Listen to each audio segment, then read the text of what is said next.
Hey there, nerds. Jimmy here. We got Kyle, Brandon, MN, and Chase, and we are talking about Deadpool and Wolverine, aka Deadpool 3. Who wants to start? Spoiler alerts ahead. Chase does. Chase does not. Excellent. I think Jimmy, as the resident Deadpool fanatic, you're going to be the most critical of this movie. So I say start with you. All right. I did not get to see it opening weekend, but I did see it relatively close. So spoilers were okay. I got to basically see it with fresh eyes. I think my biggest complaint with this movie was the love story. I did not understand the relationship between Wade and Vanessa in this movie because the first two movies were all about Wade and Vanessa and their love. He literally died for her, brought her back, and they had this awesome love story. But in this one, the impetus is, well, I'm not good enough and Vanessa left me. And that bothered me because I didn't think it tied in that great to the first two. Now, that being said, it was somewhat of a minor plot point in here in that it wasn't really a big part of the story on screen, but it really bugged me because I'm like, that doesn't make sense to everything we have seen between those two characters up until then. That aside, oh my Lord, this was like fanboy heaven. All the things that were in there. There were a couple other things where I was like, okay, I don't know why they couldn't bring back Vinnie Jones to be the Juggernaut, but I looked it up and saw that Vinnie Jones really wasn't happy with how the Juggernaut went in X-Men 3 and the whole behind the scenes thing with him and Matthew Vaughn, who was supposed to direct it, and then he got the boot. So his character really changed, and he's like, not my time. I don't want to come back. So kudos to Bullet Tooth Tony for sticking up for what he believes. But other than that, I was really, really pleased with seeing the movie. And I really thought it played to what Deadpool is and what he will become in the Marvel Universe. Were you expecting the Ragin' Cajun himself to show up? And let alone when that happened, were you surprised that it was Tatum? I wasn't surprised it was Tatum because I knew Tatum had been set up to be Gambit for a long time. His movie was supposed to come out. I'm not saying I was looking forward to that movie. I'm just saying Fox had set it up that was going to happen. And this is what we talked about at Nerd Alert for the whole time this was being made. It wasn't that I was surprised he was in it. I was surprised at the people who weren't in it because all the rumors of who was coming back, namely Ben Affleck as Daredevil. Right. When I didn't see that, I was like, oh, because there was so much speculation on all the people they were going to bring back. So to your question, Kyle, no, I wasn't surprised. It was more of I was disappointed who wasn't in it just because of all those rumors. Actually, I think my favorite line of the movie is when they name off all the heroes that had died. And he's like, Daredevil. And he goes, I'm so sorry about Daredevil. And she goes, that's fine. Like, that was such a good little line there. As I've told you before, I'm kind of like hit or miss on Deadpool sometimes, mostly because of some of the fans and things like that. But I thought this was great.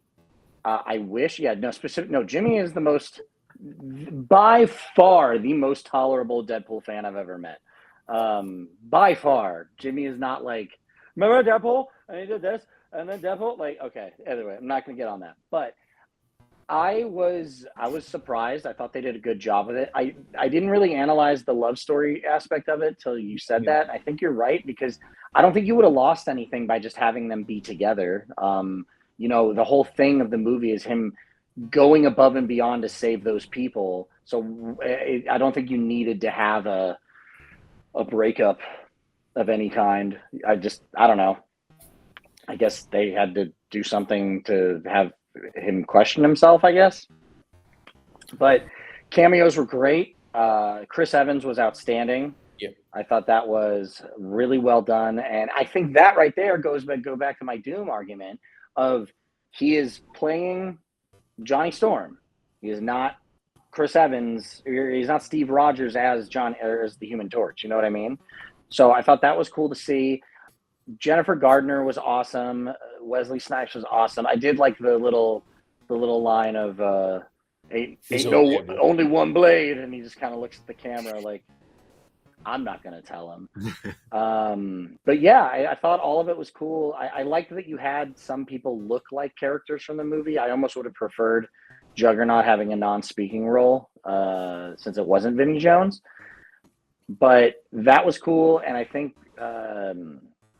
having Channing Tatum show up as Gambit was a cool little nod to finally just give like the fans what they want, and him too, because Ryan Reynolds came out and he's like, the way I was about Deadpool is how this guy's been about Gambit. So it was cool that they just put him in the movie, comic accurate suit, let him do his thing, and if it's all we get, cool. If we see him as a future Gambit in the MCU, I'd be okay with that. But overall, I thought they did a great job of just of solid storytelling, and I didn't think it was more than I needed. I didn't think it was less. I do wish they would have I wish people would just stop wanting to spoil things, because there were some surprises in that movie that I really wish I could have just seen on camera instead of it getting leaked to the public. But overall, I was a fan. Are we ever going to see Deadpool outside of his own movies? How does he work in the MCU? Logistically, like legally wise? No, just how does an R-rated character work in the MCU? I think you'll see him in Secret Wars for sure. I mean, it also made it sound like he doesn't really want to do that many more Deadpool movies, and I think this would be an okay send-off. And I think Deadpool works better as a character that just kind of shows up. You don't need to have him be the main person after all this. Mm-hmm. But I think the answer to your question is going to be Secret Wars, and you'll get to see how that balances. And I don't know if this has changed anything, but Ryan Reynolds has said this is not Deadpool 3, this is Deadpool and Wolverine.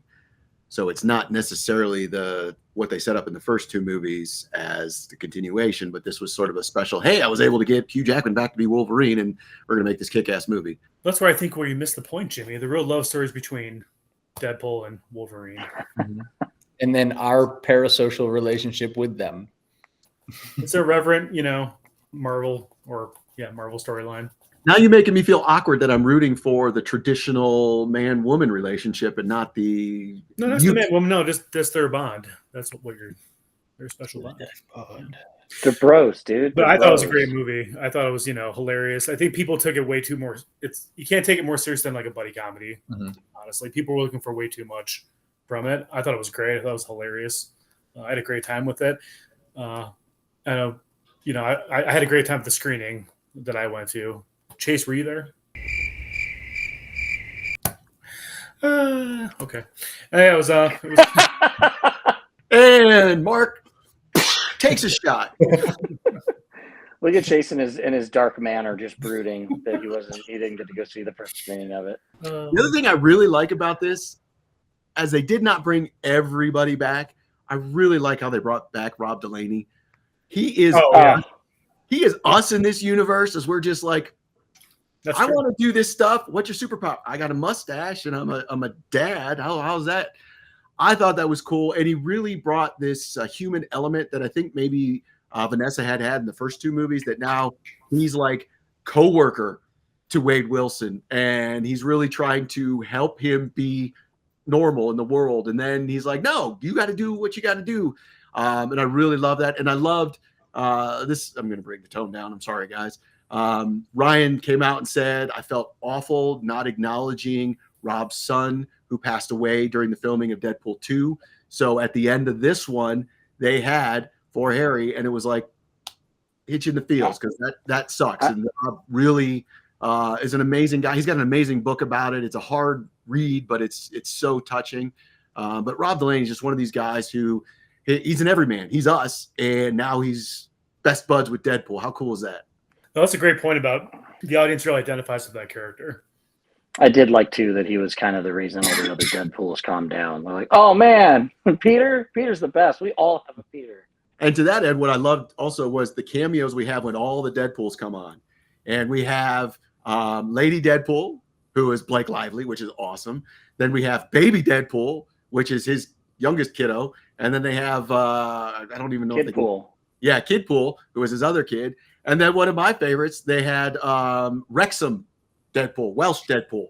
And it was, I forgot his name, Paul Mullen from the Wrexham documentary series. I just thought that was awesome how they brought all these back. There was also Matthew McConaughey You could hear his voice in there. Yeah. That's very cool. I just like how we have all these variants. And to that end, we didn't even bring up my favorite Wolverine variant, the Henry Cavill. How cool was that? The Calverine. Yeah. Calverine. And then it's just fanboy service, but Ryan Reynolds gets it. He's like, dude, Henry Cavill is awesome. We're going to bring this guy in, and we're going to have him do his cock the biceps and go off for like 5 minutes. But it was awesome. Being Henry Cavill and like doing that in Mission Impossible, and now you have to do it in every single fucking film you've ever do for the rest of eternity. You know what I mean? Just on a whim. And I'm sure he did it on accident too. Like there was no plan for that. He just got up and did it, and everyone's like, "Oh no, he reloaded his biceps." Like, Well, I saw a talk show he was on, and it was Tom Cruise who was saying, "You didn't see the cock it?" He's like, "Do it." And then I saw it again with Hugh Jackman. He's like, "You got to do it." It's like, poor bastard, you're right. but also in that same thing, doesn't his shirt change and at the same time? Like, isn't it? It's stitched. I think it's two scenes stitched together.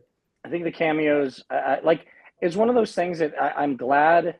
Like, I know you're saying like some people that weren't in it, but I'm glad it wasn't just cameo fodder. Like, it wasn't just everybody. Like thinking about it afterwards, I think it would have been a lot if you saw like Famke Jensen and Halle Berry and it was like you would have watered it down a little bit with the amount of people. But I also liked when they killed Chris Evans, it's acknowledged as he's like, God, do you know what that guy was doing to the budget? Like, Yeah. But yeah, I mean, cameos like Rob McElhenney, he didn't make it that to was, the end. no. So it's Well, I'm curious when this gets released on video. We're like, all right, let's see who got cut. Yeah, that's a good point, because I remember there being like, and they actually said they released when those things started getting cut, when those or when not cut, when the set photos started getting leaked. They did say they released fake photos. I think there was one of like someone who looked like Michael Chiklis in like an orange suit for like mocap or whatever. So I do think I like that they kind of threw some stuff for a loop, but I wish the culture of we have to know everything that happens in a movie before it comes out died a little bit, because like I said, there would have been some really fun gotchas or reveals seeing the movie organically. Which makes sense, because I didn't realize they put out fake ones. I guess I wasn't paying that much attention or trying to not see them. So that when the Chris Evans did come up and the way it did come up was like genius. It was like, I didn't know. I didn't see that coming. I didn't think about it. And I didn't see that he was going to be Human Torch. So that was perfect. Do you guys think the digital release will be like a extended, like a significantly extended, or do you think that they're just going to keep it at its current runtime? Have we got any deleted scenes or anything from this film either? There was one with Channing Tatum standing in the area, where he was fighting everybody. And he's kind of just wandering in there. And then he hears something and looks up. And if you look in his eye, you see the spinny circle. Oh, that was cut, alluding that he's going to return in some aspect. But Ryan Reynolds released that on his Instagram as a little sneak peek. nice. But it's Channing Tatum looking up. You see the reflection in his eye, the spinning gold, Doctor Strange sparkly circle, and he just kind of smiles for a second. So I think that's the only thing that's really been shown since the movie was out. They have literally re-edited I think it was the first movie to be PG-13 to re-release. So they have messed with it to have other versions out. Yeah, that was the Princess Bride version. Oh, I never saw that. And my dad made a comment of that when we saw the movie. He was like, how the hell is this for kids? And I'm like, it's not. It's an R-rated Marvel movie. So that would make sense, because I think there are parents that are like, I'll take my kids to superhero shit and can't watch this. Yeah. What I'm hearing from Brandon, he is now a diehard Deadpool fan. Excellent. Thank you for all the discussions. This is Nerd Alert. Nerd out.